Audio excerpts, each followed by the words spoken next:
You want to buy a property directly from the family, then come closer. This video is for you. I want to tell you how to avoid unnecessary court cases. This is not to say that you will not win in court, but it is easier to avoid trouble. If you want to buy a property, you want to buy a land or a building, and you are buying directly from the family, the indigenous family, and you found out that the family is a polygamous family, which means that the owner of the property or the father or the grandfather or great-grandfather had more than one wife, please ensure that all wives and their children are abreast, are aware that you are buying that property.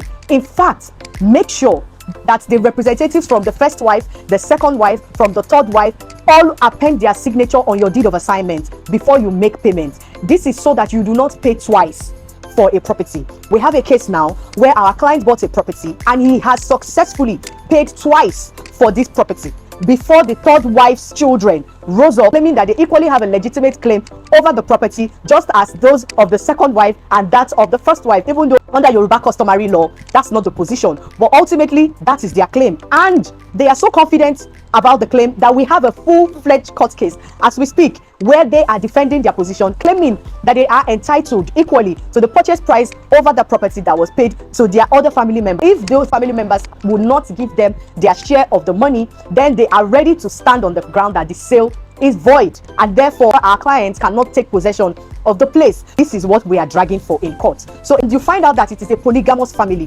please ensure that part of the due diligence that your lawyer is going to do for you to err on the side of caution, because of course there are legal provisions that can be used to defend suits like this. But in order to avoid the entire stress, ensure that a representative from each of the wives appends their signature on your deed of assignment. My name is Ijoma Maxerilanoze. I am the commercial lawyer.